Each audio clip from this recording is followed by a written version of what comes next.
সকাল বন্ধুরা, আমি মধু চলে এসেছি একটা নতুন ভিডিও নিয়ে। মেঘাচারু সারাদিনে তোমাদের সবাইকে স্বাগত জানিয়ে আজকে ভিডিওটা আমি শুরু করছি। তোমরা যে যেখান থেকে আমার ভিডিওটা দেখছো, আশা করছি তোমরা খুব ভালো আছো আর সুস্থ আছো। আর আমার ভিডিওর কোনো অংশ যদি তোমাদের ভালো লেগে থাকে তাহলে একটা লাইক করে দিও, আর আমার পরিবারের মিষ্টি সদস্য হয়ে পাশে থেকো। প্রত্যেক দিনের মতো রান্নাবান্না করে নেওয়ার মাঝে কিন্তু আমাদের মতো গৃহবধূদের রোজ ঘরবাড়িটাকেও কিন্তু পরিষ্কার পরিচ্ছন্ন রাখতে হয়। জানো তো আজকে বৃহস্পতিবার, আজকে সংসারের কোনো কাজ কিন্তু বাদ দেওয়া যাবে না, প্রত্যেকটা কাজই কিন্তু সেরে নিতে হবে। জানো তো রোজ তো 5:30টায় উঠি, আজকে একটু দেরি হয়ে গেছে। কি বলো তো, জানি না কেন ঘুমটা খুব ধরে গেছে। 6:45 উঠেছি, তাড়াতাড়ি উঠেছি আর ওদের রেডি করেছি, ওদের ব্রাশ টাশ করিয়ে ড্রেস ট্রেস পরিয়ে দিয়েছি। আর আজকে আমি টিফিনও ঝটপট করে বানিয়ে দিয়েছি। আজকে চারু কিন্তু একটুও দুষ্টুমি করেনি, স্কুল যাওয়ার প্রতি খুব ইচ্ছে, সেই জন্য আমারও একটু বেশ ভালোই লেগেছে। ওদের তাড়াতাড়ি করে রেডি করিয়ে স্কুলে আমি সকালে দিয়ে চলে এসেছি। দিয়ে আসার পরে তারপরে একটু ছাদে একটু হাঁটাহাঁটি করেছি, একটু ঘুরেছি, তারপরে ওই বাড়িতে চলে এসেছি। এসে দেখো প্রথমে যেটা কাজ হয় আমার হচ্ছে যে ঝাড়ু দেওয়া। আর জানো তো সকাল সকাল ওই বাসি কাজগুলো সারতে পারি না, ওদের স্কুলে পাঠিয়ে তারপরে আমি বাসি কাজগুলো করে নিই। এই দিকে দেখতে পেয়েছো আম তেলের বোতলে না আম আছে, কিন্তু তেলটা শেষ হয়ে গেছে। তাই কি করব, বাড়িতে যে সর্ষের তেল ছিল সেই তেলটাই একটু দিয়েছি, বেশি দিচ্ছি না, যে অল্প দিয়ে দেখি যদি সেইভাবে সেন্টটা আসে তাহলে আবার না হলে বেশি দেব। আর কাসুন্দিটাও দেখো বেশ ভালো লাগে খেতে কিন্তু এই গরমের সময়, বিশেষ করে পান্তা ভাত খেলে জানো তো আমার না ওই কাসুন্দিটা খেতে খুব ভালো লাগে। জানো তো আজকে আমাকে না 2বার করে কাজ করতে হয়েছে। কি বলো তো, এই যে আমি বিছানাটা ঝাড়তেই ভুলে গেছি, তার আগে একবার ঝাড়ু দিয়ে ফেলেছি, কিন্তু বিছানা ঝাড়লে নোংরাগুলো তো সব নিচে পড়ে, আবার হচ্ছে যে ঝাড়ু দিতে হয়। 2বার করে না আমি ঝাড়ু দিয়েছি। জানো তো ঠান্ডা লাগাটা না কিছুতেই কমছে না, সব ওষুধও খাচ্ছি, ওষুধ খেয়েছি, এখন আর খাচ্ছি না। বেশি ওষুধ খেলে তো আবার সেরকম তো জ্বর টোরা নেই, জ্বরে সেই জন্য ওষুধ খাচ্ছি না। ওই যে শুধু স্টিম নিতে বলেছে, স্টিমটা নিয়ে যাচ্ছি, তাও দেখছি যে নাকটা কিছুতেই ছাড়ছে না। এবারে কি করব বুঝে উঠতে পারছি না। আর জানো তো এত ঠান্ডা লেগেছে সেই জন্য জামা কাপড়গুলো না ভয়ে না আর নিজে হাতে কাচ্ছি না, ওই যে নিজের জামা কাপড়গুলো সব মেশিনেই ভরে দিয়েছি, মেশিনেই আজকে কিন্তু কেচে নিচ্ছি।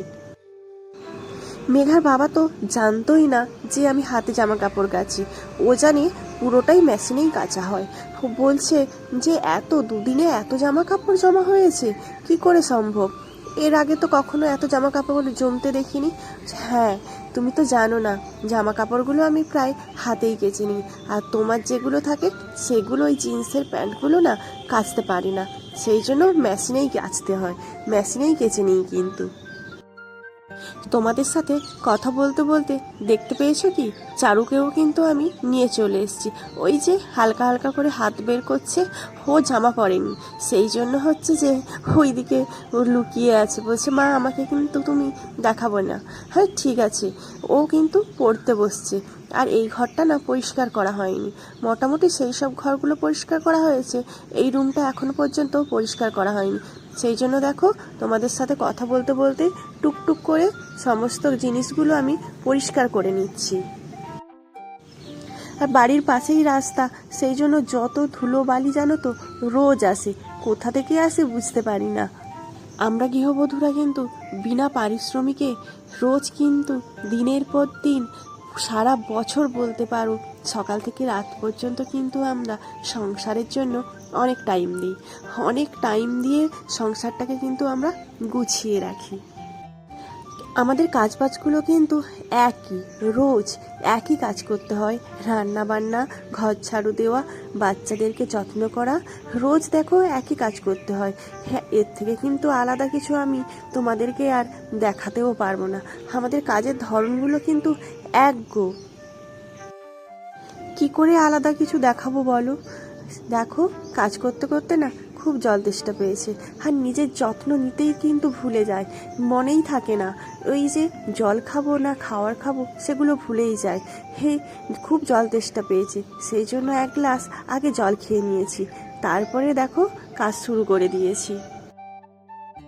সকাল থেকে রাত পর্যন্ত সংসারের জন্য টাইম দিতে দিতে নিজের জন্য তো টাইমই থাকে না, নিজের যত্ন নেওয়ার মতনও টাইম থাকে না, খাওয়ার কথাই ভুলে যাই। আর রেস্টের কথা তো ছেড়ে দাও, এই যে দুপুরবেলা সবাইকে গুছিয়ে গাছিয়ে খাওয়া দাওয়া করতে করতে এদিকে যেন অনেকটা হচ্ছে যে কাজ বেড়ে যায়। তারপরে ওদের ঘুম পাড়াতে আমি নিজেও একটু শুয়ে পড়ি, কিন্তু মন টানে না যে একটু ঘুমাই, কাজগুলো ফেলে রাখি, আর কি করে ঘুমাবো বলো। তোমাদের সাথে কথা বলতে বলতে আমি পুরো ঘরটাও কিন্তু মুছে নিয়েছি, আর এইদিকে দেখো জামা কাপড়গুলোও কিন্তু কাঁচা হয়ে গেছে। মেশিন থেকে জামা কাপড়গুলো আমি বের করে নিচ্ছি। আর জানো তো, মেশিনে জামা কাপড়গুলো কাচলে না খুব ভালো লাগে, কেন বলো তো, ভাব শুকিয়ে যায়, বেশ মিলতেও ভালো লাগে, আর অল্প টাইমের জন্য মানে ভেজা থাকে। আর 10 থেকে 15 মিনিট মনে হয়, খুব যখন গরম থাকে রোদ বেরোয় না, তখন দেখি যে বাহ এত তাড়াতাড়ি কি সুন্দর শুকিয়ে যায়। আর সাথে সাথে জানো তো, গরম গরম জামা কাপড়গুলো না গোছাতেও বেশ ভালো লাগে। আর তোমাদের তো দেখানোই হয়নি, এই যে ব্যালকনিটা দেখেছো, ব্যালকনিটাতে জানো তো আর জল দিয়ে ধোয়াতে পারি না, মোছাতে হয়, কারণ চারু তো ঘরটা রেখেছে ওখানে, আর কি করে বলো ধোয়াবো। আর দেখো জামা কাপড়গুলোও কিন্তু মিলে দিচ্ছি, আর এবার থেকে মনে হয় মেশিনে কাচতে হবে, না হলে কিন্তু ছাদে জামা কাপড়গুলো মিলতে হবে। ওই যে জামা থেকে টপ টপ করে জলগুলো যদি পড়ে ওদের ঘরে পড়ে, ঘরটা তো তাহলে নষ্ট হয়ে যাবে। আজকে বৃহস্পতিবার, তাই নিরামিষ খাওয়া দাওয়া। দেখো কুঁদরি ভাজা করেছি, আর সয়াবিন আর ডাঁটা দিয়ে কি করেছি বলো তো, পোস্ত করেছি। মেঘাচারু এটা আবার ভীষণ খেতে পছন্দ করে। জানো তো, তোমাদের সাথে কথা বলতে বলতে এই যে একটা খুব ভালো লাগছে, হালকা হালকা বৃষ্টি পড়ছে, গায়ে পড়ছে, যেন আরও ভালো লাগছে। কিন্তু ওদিকে ঠান্ডা লেগেছে, এই তাড়াতাড়ি করে আমি চলে যাবো। ভিডিওটা এখানেই শেষ করছি, তোমরা খুব ভালো থেকো, সুস্থ থেকো, দেখা হবে আমার পরবর্তী ভিডিওতে। আর আমার পরিবারের মিষ্টি সদস্য হয়ে পাশে থেকো। Tata, bye bye.